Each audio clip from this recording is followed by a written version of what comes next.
PLC Culture, Cafecito Cultural con Rosabel. Welcome everyone to our Cafecito Cultural. Hello and everyone be welcome today to this special Cafecito Cultural. My name is Rosabel, host of this wonderful show of educators who come and enjoy and share with everyone a little bit about cultural diversity and many, many other subjects of conversation. But today in our Cafecito Cultural, we are pleased to have Dr. Melida Harris Barrow. How are you doing today, Dr. Harris Barrow? I'm doing pretty well, thank you. Thank and hello to everyone, sure. Thank you. Thank you so much for being here today. I'm going to share with everyone a little bit of the amazing biography of Dr. Harris Barrow. Dr. Melida Harris Barrow, born in the Republic of Panama, is a woman of vision, equipping nations, people, and business through trade and economic growth. She's mobilizing international investors to underserved sectors as an engine of new economic opportunities. Dr. Barrow recently launched the 6th Region Global Chambers of Commerce to unite and empower African sustainable economic development through strong partnership and positive reconnection of the people of Africa and its descendants, including the indigenous people worldwide. Her vision is to transform Africa into a world-class economy by connecting Africa, the Americas, the Caribbean, and the world with a transformational new global business model. Her priority is to educate and empower families, broadening their knowledge of trade and the global economy. With this approach, she believes it will open opportunities for their growth and business development and provide a worldwide, perpetual, and transgenerational movement enriching their regions and their populations. Dear members, let's welcome Dr. Harris Barrow. Now, Dr. Barrow, thank you so much for being here today. Dr. Harris Barrow, today we will be talking about our diaspora, but I want to start this dialogue by asking you, what is exactly the journey that you have in life right now based on what I just read about your biography? Yes, the journey is regarding business, tourism, social issues that we much talk about, but there's no action. The journey also is about reconciling with our brothers and sisters around the world, which is important. Healing is important for us. We don't, we're doing business, we're doing all sorts of things, but when it comes to healing, we're not there yet. And this is what the journey of reconciliation is about. It's about healing. That's like the first thing that we need to address whenever we are planning any program. There has to be healing. So the journey doesn't stop, and that's why I call it the journey of reconciliation of Mother Africa and her diaspora, because we don't know each other. And that is something that we need to begin to do. We know of each other, even those of us that was born in this region, in Latin America, in the Caribbean, in the US and so forth. We don't know of each other, but that was done on purpose. When you don't know each other or even self, we're going to go around in circles. And that's what we've been doing for many, many years. We've just been going around in circles. And I think we need to begin to recognize why. We don't ask the why. We just complain. We just talk about why the situation is the way it is. But basically, we need to understand who we are first and then begin to connect with each other around the world. The sixth region is considered all Africans outside of Africa. That was something that the African Union started. But before, they were talking about all those, when they talked about the sixth region, they talk more about Africans in Africa that left. No, you have to include the African diaspora that we were taking. We didn't decide to leave for better opportunities. We were taken. So that is the journey of reconciliation. of Mother Africa and her diaspora. And in this way that we get to know each other, we will open more doors to the new generations that are coming to understand that, like you say, it's always talking about what happens, what we're suffering, but the healing process to take you through then what is your future, what is your goals in mind, especially for the new generation that need to find their identity and know who they are and get to recognize their cultures, I would say, their ethnical background to form this new individual and become a outstanding global citizen. Exactly. We have to really prepare for our future generation. Basically, what we're doing is that we are planning for self. We are preparing for self and our children, not realizing that you have to go further. You have to plan for your children, children, children, children. Yes. You know, and that is how it works in the European community. They don't stop with their children. They prepare for their great, great, great grandchildren. Mm-hmm. And this is why they are able to do what they do. This is why they are prosperous, you know, because it stays in the family. They teach the children how to sustain what they have.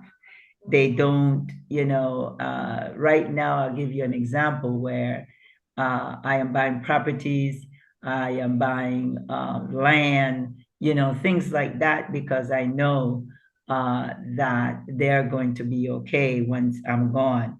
That's why I call it a journey. You cannot stop there.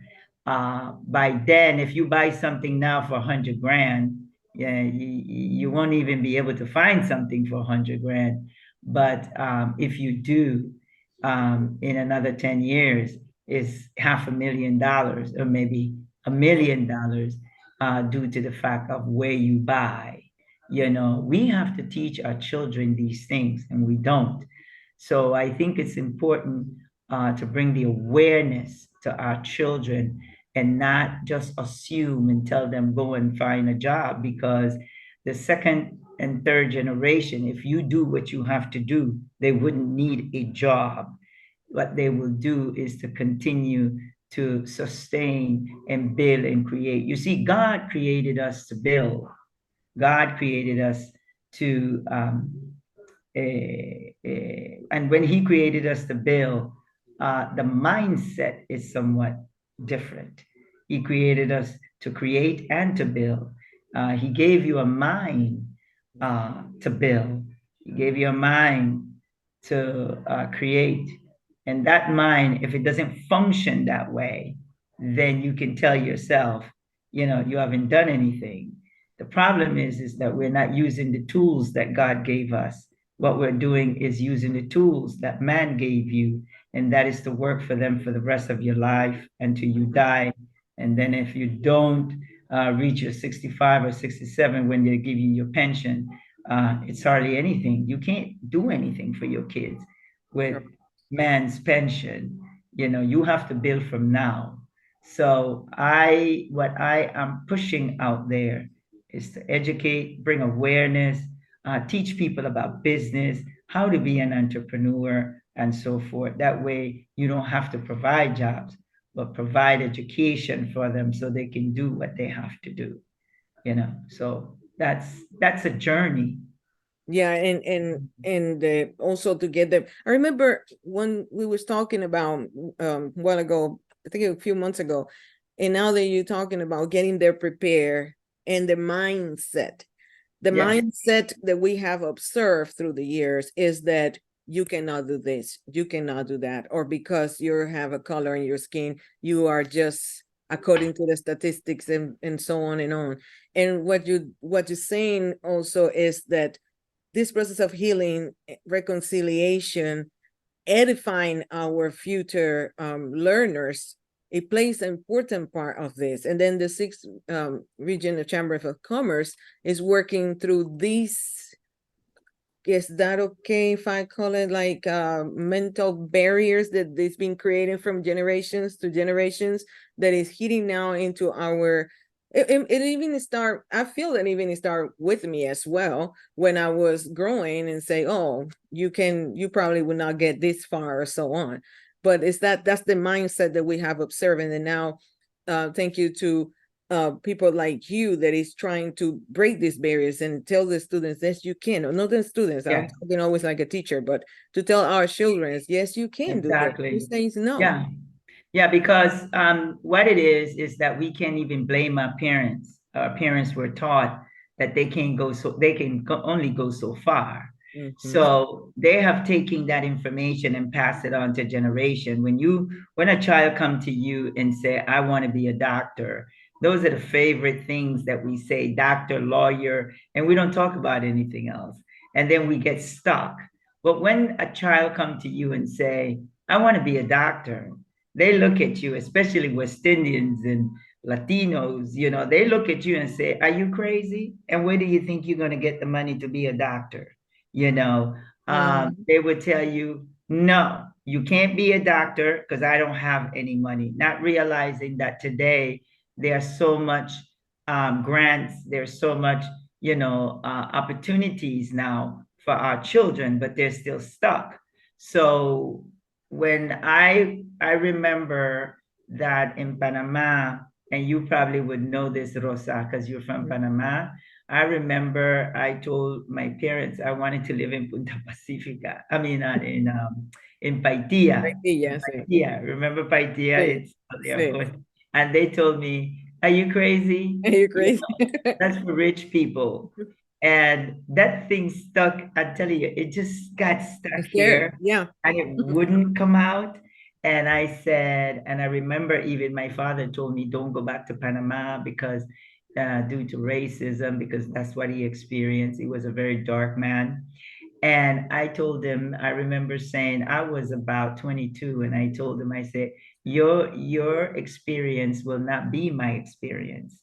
I said, because I have a different mindset than you do. I said, my mindset is to build and create. Your mindset then was to wait for a job. Mm-hmm. So I told him also, I will lay out my own red carpet. I don't need nobody's carpet. So I was passing, and my brother and mom, I was like, I'm going to live right over there. And I'm telling them this, and they looking at me and going, never, ever. But the thing that happened was I didn't live and never live in Baidía. I lived in Punta Pacifica, which is better than Better Paitilla. than Paitilla. So what I did was I said to myself, I said, why do I want to go there? My mindset is different. My mindset now is fresh. My mindset have superseded Paitilla. So now it's Punta Pacifica. So what I'm saying is that mindset that I have is the fact that due to awareness. I went to came into the United States for 40 years, and I've learned so much, and then I said to myself, you know what? I don't need to live in Paitilla. There's better than Paitilla. Mm-hmm. And I did it, Yeah. and I traveled the world. I always knew that I was going to do that because I remember I used to go to Paitilla and I used to sit by this rock. I used to get beaten by my grandfather because he thought that I had a boyfriend. Because I was young, I was like 14 years old, and I used to go to this place every day. And I used to get home late, and he's like, "Yeah, you with a boyfriend." All I was doing is dreaming. Dreaming, because that's what we thought that we all can do back in there, Yes, right? Just I dreaming was about if I could dreaming. leave here, if I could leave here. But you was already declared that you wanted to Exactly. leave there. The purpose Yes. was different. You would going Yes, to live above the standard of what is that's Paitilla, right. or what it was Paitilla back in that time. That's right. And So yeah. with all the experience, what I did is that when my children, when I had my two boys, I taught them everything I could, everything, and finance, culture.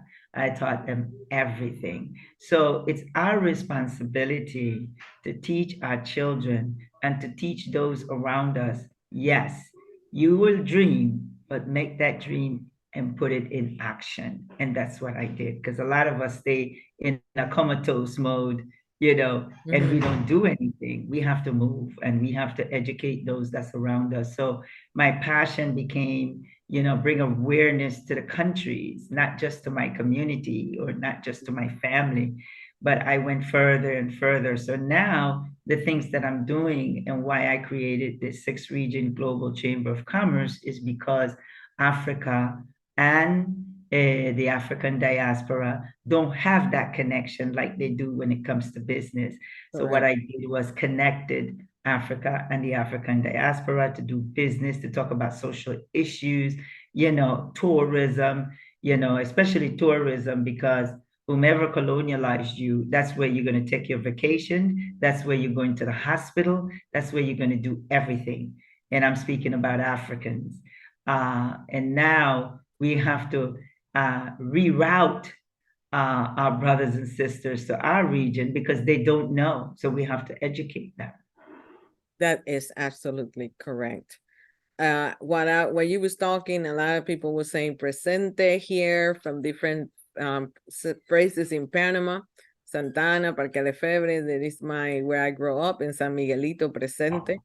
People supporting the words that we have here. And then I know that they also probably identify themselves if we're going back in memory and thinking how we was taught about how far we can go or not, right? Or what was necessarily. Naika, you say you wanted a house in the island of Isla Grande, north part of Colón. You have the microphone. Yeah, I just wanted to live in an island. And then when I moved to the US, I had the chance to come to Florida, and now I live in an island. But then, it's just dreaming, about things. It's amazing how but things you call, with your hopes and with your hard work, basically. You picture all that and then you can make it happen, just like you say, Dr. Harris Brown.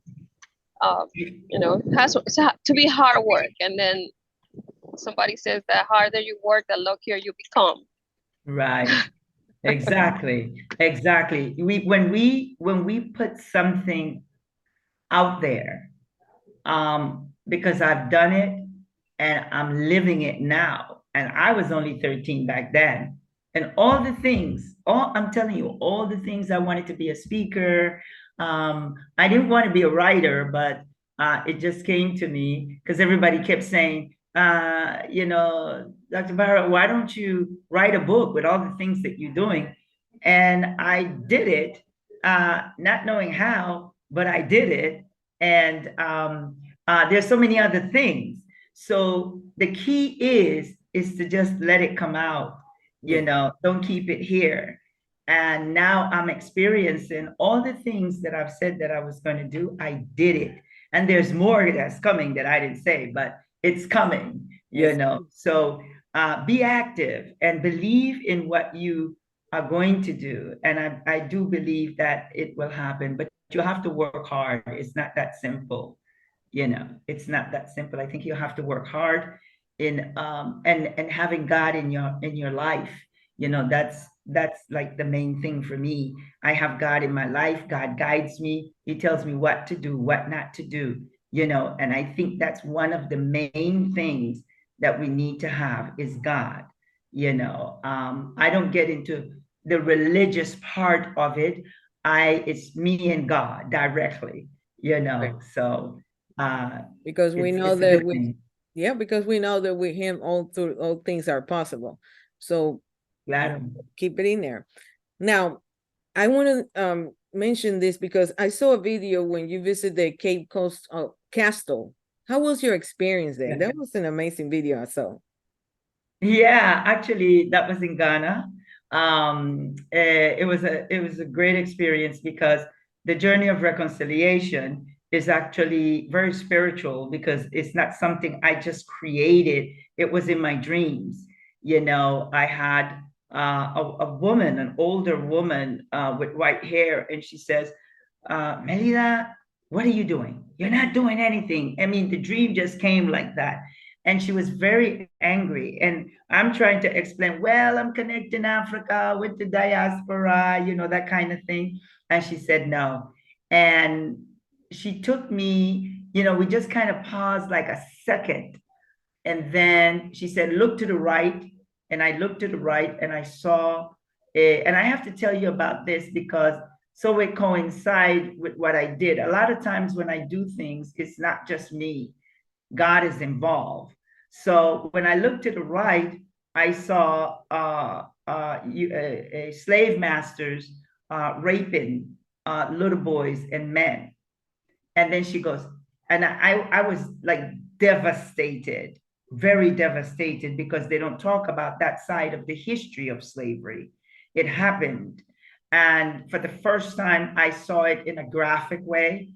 And then she says, continue to follow me. And I followed her. And I saw a woman hanging on a tree. The tree was very like low.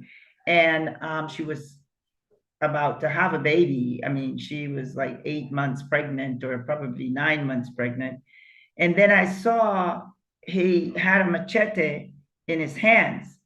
And then I said, I'm praying to God, this man don't do what I think he would do. And he did it. He sliced her in the middle of her stomach. And everybody was just devastated. Mhm. And immediately I was weeping, and then I came out the dream. And then I asked myself, what was that about? But I cried for days because it was so graphic that I couldn't believe that that could happen. But anyway, I woke up, and that's when the journey of reconciliation was born. I said, I have to do more than I'm doing.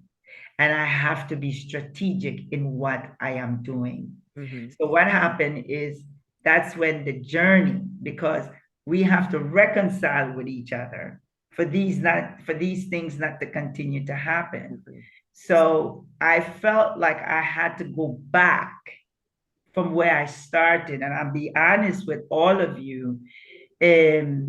I felt like I went back home, and I felt like all these years I've been trying to find home. So when I went back to the castle, when I went to the castle, it was quite a few people there with me, and my African brothers and sisters, kings, queens, was there with me. It was an amazing journey. And I went to the dungeon, and that was another experience. And just, I felt like everything was coming back, like a certain type of memory that I was there. Yes. And what happened is that I probably was, there. And Yeah. that's where the journey of reconciliation began, because I left through that door and I came back through the door of return. So I came back to the United States and I started the journey of reconciliation. And the first place it was taken, we had it was in Panama. And that journey is still continuing to reconcile with our brothers and sisters. So yeah, it's a journey. It'll never stop. It is a journey, and so glad that you have this vision, you have this dream, and it was able to come true. And then now we can get together as brothers and sisters and get to know each other to, let's say, move out those mindset that it was for so many years putting into our minds. Yeah. One of the things I need to mention, which is very important, that I recognized at that point, Africans do not know anything about that awful journey leaving Africa to come to these regions under slavery. They don't know what happened to us until today. They don't know the history. They don't know. No, they don't know. They do not know. And all they talk about is when their ancestors were taken. But what they never ask themselves is what happened. Yeah, what happened? Their ancestors while being in America, in the Americas. They never ask that question. Now and I that can needs see. to be Yeah, that Yeah. needs to be talked about. Yeah. Now I can see how this, because if you are born where it happens, but the people who was taken, they gone, they never came back. They don't know what happened with them, right? No, So they they don't have one know. part of the story, and we have the other part of the story. Yeah. And We once have we the story met, that we landed and suffered. They have the story of we left and that's it, you know. But this is the unique thing. The journey of reconciliation, we have the natives, the Congos in Portobelo.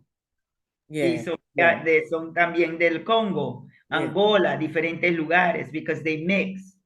So when I had the journey of reconciliation, I brought Queen Diambi. And the reason I brought Queen Diambi is because she's the queen of the Congo. They've never met a queen in Portobelo. So that was unique because for the first time in history, they were able to meet their queen from the Congo. And they were able to meet their brothers and sisters that was there, the Minister of Culture and other delegates that was there. Yeah. They were able to meet their brothers and sisters for the first time in history in over 400 years. That's history. Wow. That's what I'm talking about. That is history, yes. That's history. What I'm talking because now about. She's going to see where her ancestor ended up and what happened to them. And when it's still and vice versa. And vice versa. Our people on in Portobelo, ahora they know, you know, they met their brothers and sisters, they met, when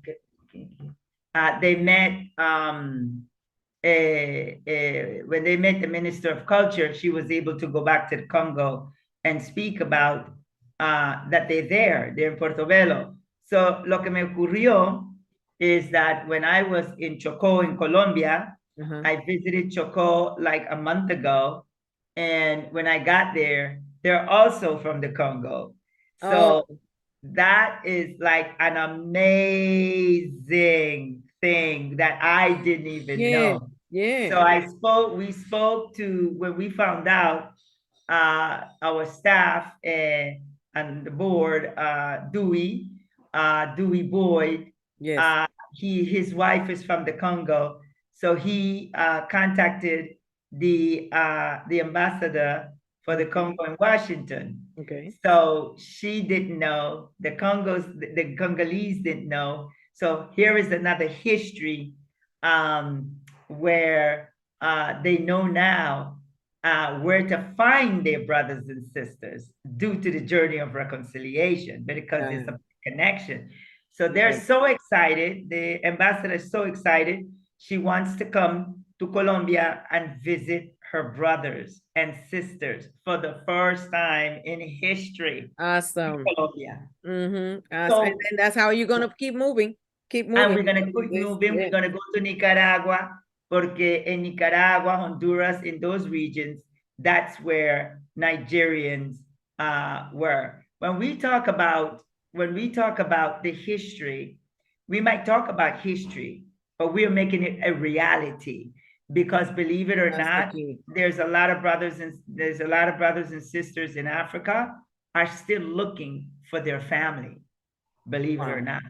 They're still looking for their family. So they didn't abandon, not everybody abandoned their brothers and sisters that was taken, because during that course of slavery, they still had Africans looking for their families in Brazil, in Ecuador, in Nicaragua, in different places. So this is something that is going to move the earth, is going to move the world. Yeah. Because we need to be together, you know. And that's why the other day I said to myself, I thought about this. I was raped. I was abused. My children were taken. My husband was taken for sale.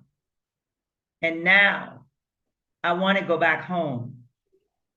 And you're still telling me that I need a visa after all what I've suffered to come back home. That's horrible. how horrible and powerful. That's horrible. Yes. I want to come home, but you're telling me you're still under the rules of the British, of the French, and all of them. That you're telling me I need a visa to come home. You need a visa, my African brothers and sisters, to just go from one country in Africa. Why?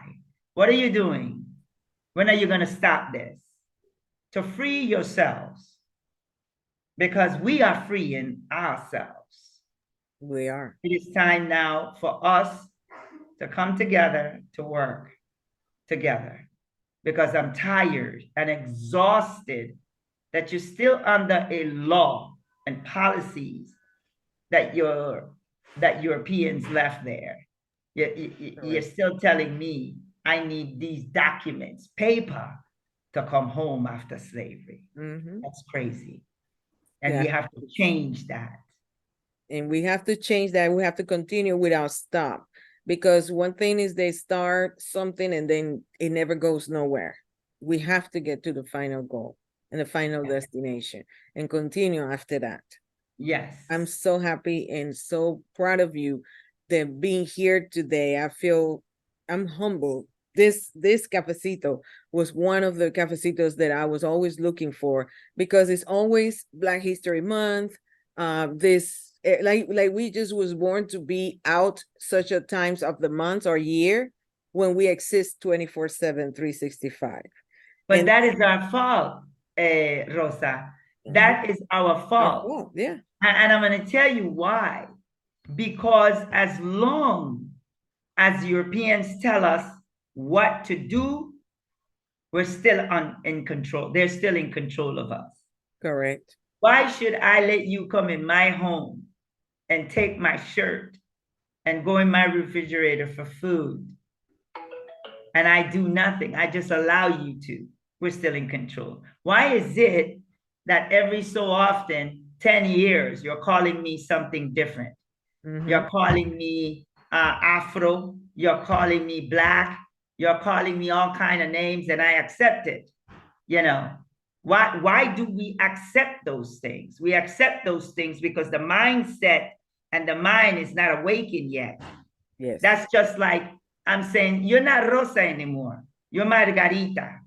Okay. Those of us that when they call us mulatas, we get so excited because it sounds good, but we don't know what it really means. Yeah. Mulata really means a mule. When you used to carry the cane. And we think today there is something like, okay, yeah, there is like, oh, mulata, like it's un piropo. Yeah. No, we don't know our history. And that's why our children is running around doing what they're doing because they don't know who they are. Like my book, it's called Unveiling the Illusion. That's what I'm going to talk. I want to ask you about that. I want you to talk to us a little bit about your book. It is an amazing book that you guys will, I'm going to share the link where you guys can also obtain the book. But tell us a little bit about your book. Number one, the illusions, know who you are. That's an impact title right there. Right. What we have been living from the time we were born is an illusion, but we don't recognize it. From the time we were born, you were given a number. That's your social security number. You were not given a name first. You were giving a number. When we are young, we go through so much because God has given us gifts. God has given us wonderful things, but we never use it because society has given you their tools, your way of thinking. Notice a child from 1 to 5, they're so bright. But once they get into the school system, they start deteriorating mentally. Why is that? Why is it that when we're young, children are being raped, children are being abused, children are being just going through so much that stays there? And when they grow up, it still stays there. They're going through mental issues. They're going through all sorts of things. Remember, When God created you, he created you to think. He created you to build. He created you to create. God has given you all the tools before you got to this earth. And notice, when we are born, what are we given? Religion. We are giving the way how life should be, but it was introduced to you that way. I was always curious when I was growing up. I was the child that said, why? Right.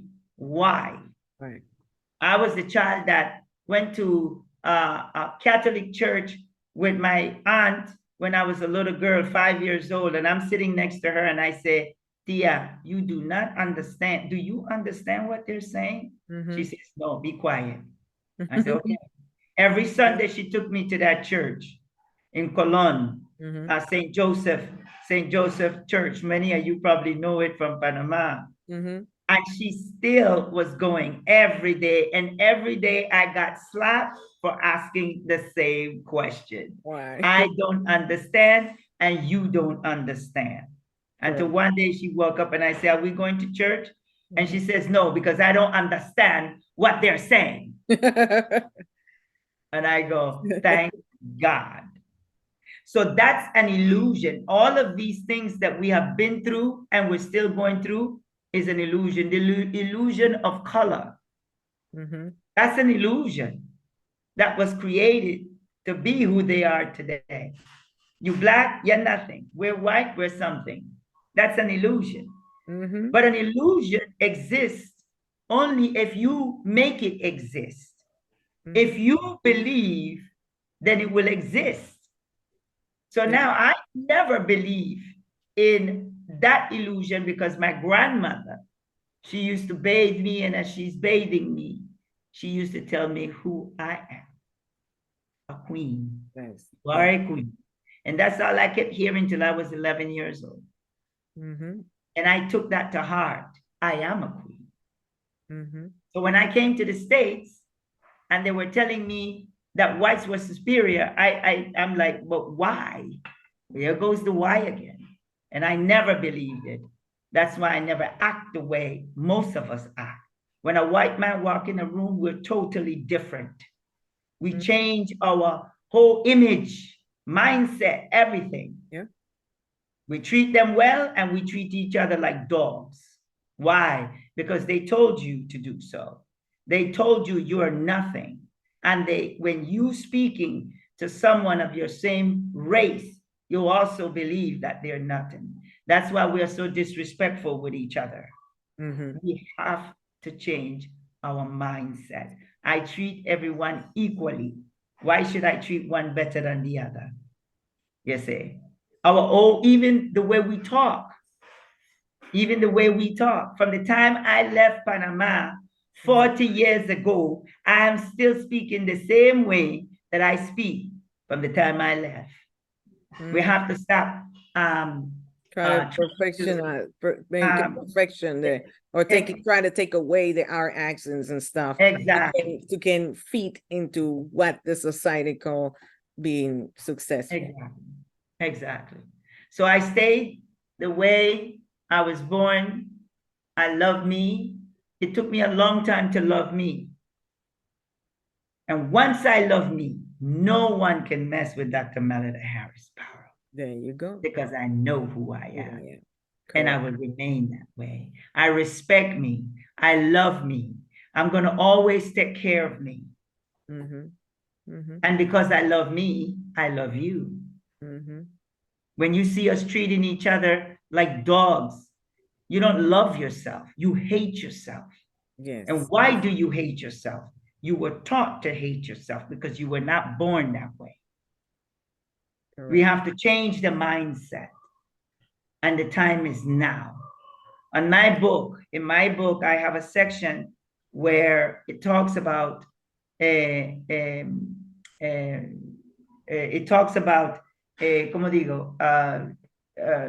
becoming a professional. What is the word? I'll jump to another chapter. I also talk about giving God his space to work with you, to love you. What we do, we're constantly listening to negativity from other people. You see, other people need to dump it. They need to get it out their system. They call you, they dump it. Once they dump it, they leave you worrying about them. And then they come back again, they dump it. So what happened in your space is being filled with negativity. You're not giving God the space he needs to work with you, to guide you, to tell you what to do and what not to do. It's filled. So you have to avoid all those negativities. Correct. You see, success is another chapter that I have. Success is not based on what everybody else wants to do. That's what we do. We have to have a car. We have to have a Prado. We have to have big, huge houses. We have to do all these things that society is doing. That's not success. Exactly. You don't even know your own success because you never nibbled in it. What you're doing is you are imitating others and then calling it success. Success. Correct. Correct. You can't do that. You'll never be happy because when you don't have the money to do the things that you were doing from one day to the next, you become angry, you become sad. You want to imitate Tom, Dick, and Harry. You can't do that. You have to create your own success. If your success is living in a country somewhere, like my sister said, I've always wanted to live on the island. That's her success.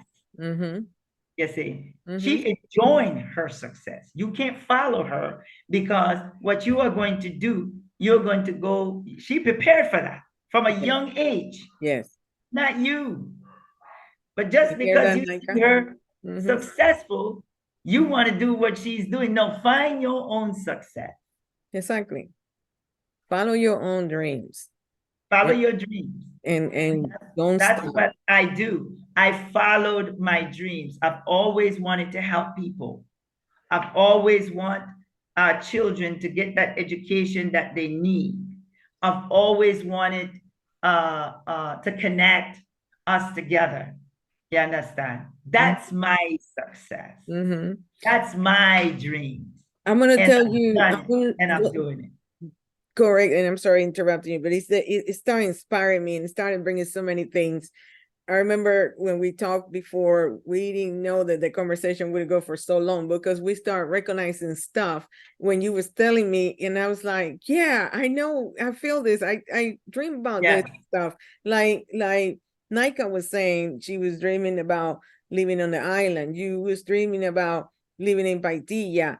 My dream was always saying, I don't belong. I don't feel that I belong here. Yeah. I want to leave. I don't want to be here anymore. And I want to leave. I left. Yeah. Whatever the circumstances. But I left. And I do miss where I was living when I was a child.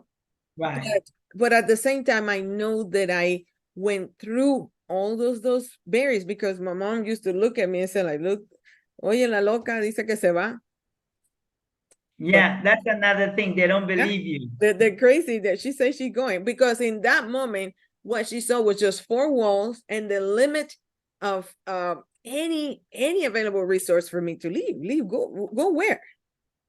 I didn't know where, but I know that I was leaving one day, and I keep going and I keep leaving. I don't stay in the same place. I like to move. I like to travel. I like to learn. I like to meet people, and I would like to go and reconciliate and get to know brothers and sisters that we don't know.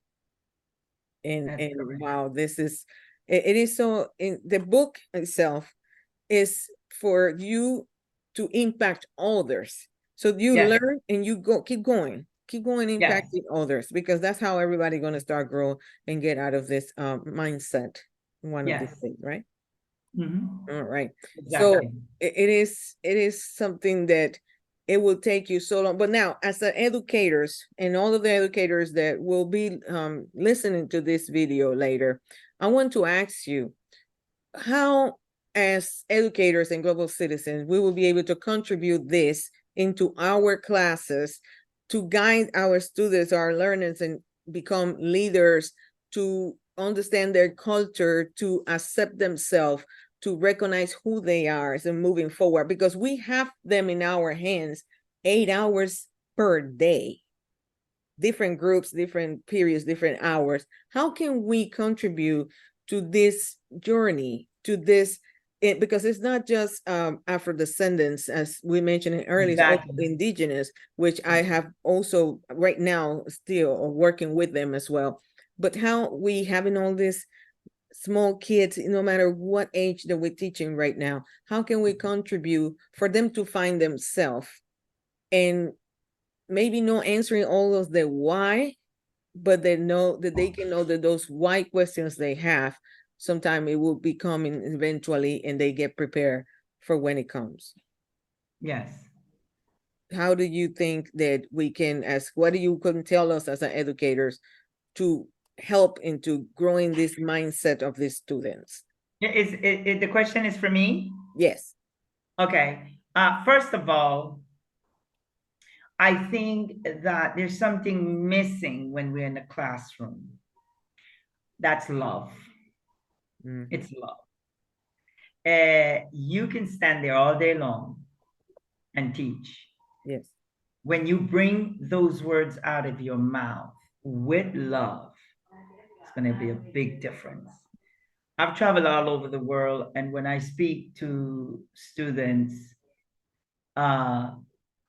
I tell them I love them and I'm here for da da da da da. Mm-hmm. And how you capture a mind is telling them that I love you guys, and I'm getting ready to teach you guys something that you've never, never, ever learned. Another thing is the word trained. They're not dogs or animals. They're not animals that you're going to train them. I took that out of my vocabulary years ago because we're not there to train them. We are there to make them aware of what's happening in the world, might be happening to them. You know, Yes. sometimes you have to get a little personal with the youth. Yes.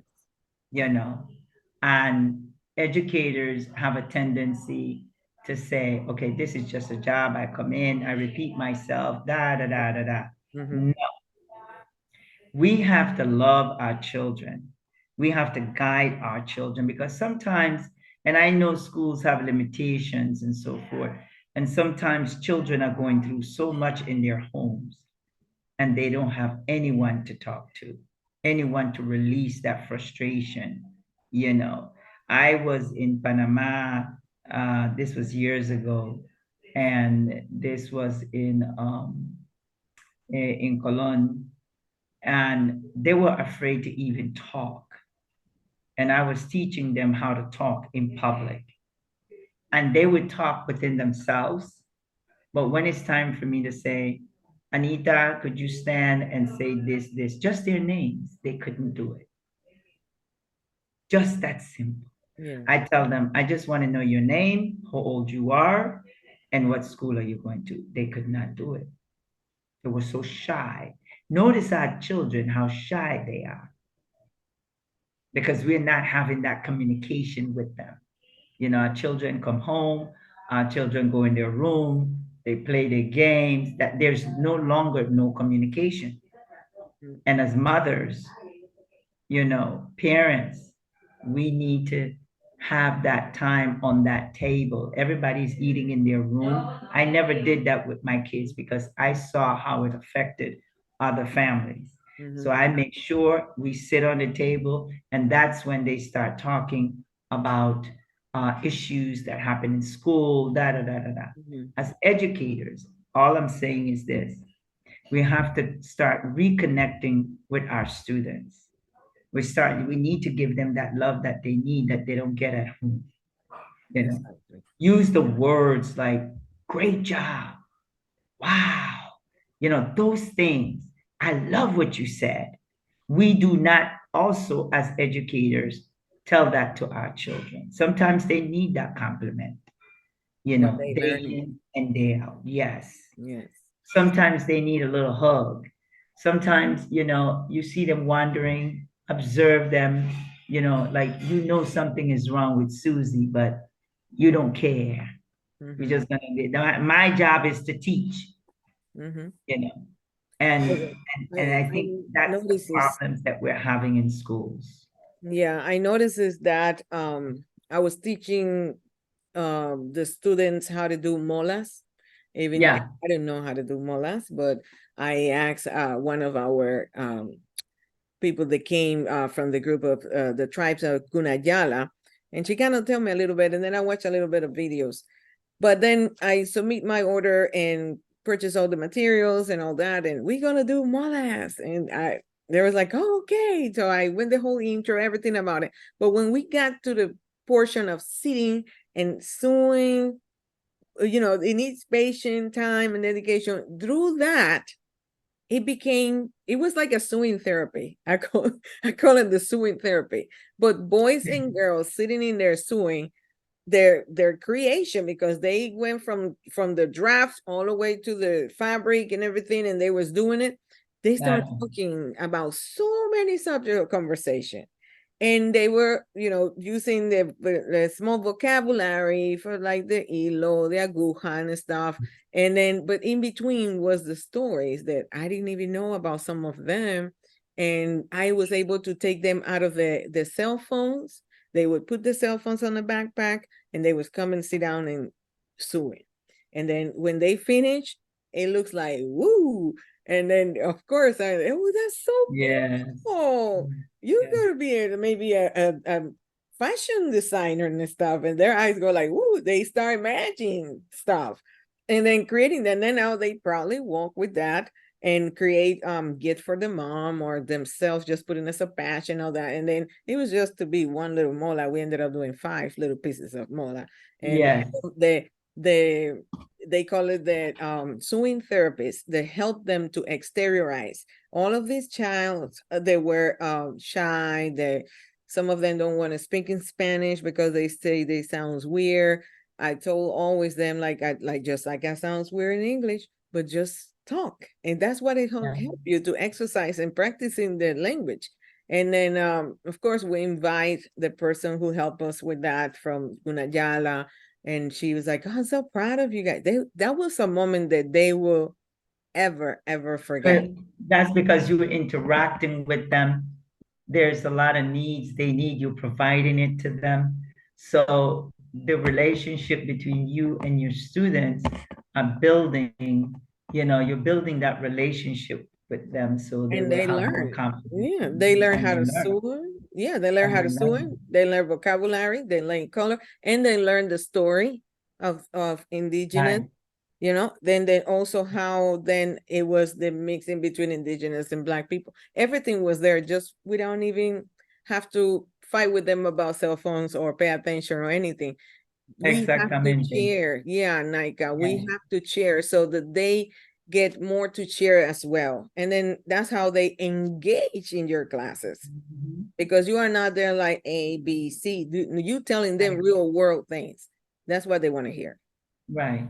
And we as women, um, we go through a lot, Mm-hmm.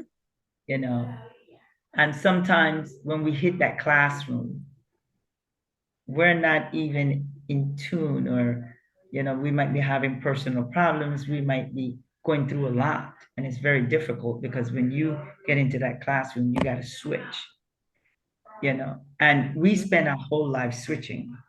Believe Mm-hmm. it or not, Mm-hmm. when we at home, we switch, when we go out, we switch. We're switching all day and we don't even realize that we're Yes, switching. yes. We don't realize it. So what happens is that as we're switching, we mastered switching. We can have a big argument with our husbands, huge argument that we don't even want to go to work. But when we get to work, hi, how's everybody? Da da da da da. That's difficult. Mm-hmm. It's almost like we have multiple personalities. It looks like right. No, and imagine the So kids that are going through so many things too, and at school they need to still focus on what in that's with the right. class to be able to. That's right. So giving them that moment, Yeah. integrated with history, allowing them to express themselves and find themselves is how Yes. we move forward, right? And then also get to know, and we have a mix of ethnical backgrounds in our classes. And in between them are also the ethnical background in which have this mindset that they better than this and the other one is less than that. And that's the opportunity that we have to can change or switch Right. this That mind. you have the power to do so. Yeah. We have them in Yeah. our hands for 8 hours or more a day, because what about after school or extracurricular Right. activities and all that? But well, I just want to thank you so much Thank for you. I taking the time. appreciate it. I know for you being always here. very busy and traveling, and I was like, oh, well, I Yeah. got that moment in there. I appreciate it a lot. Thank you so Yeah. much for being here Thank with you. us. And I want to finish the cafecito with our traditional picture. Uno, dos, tres.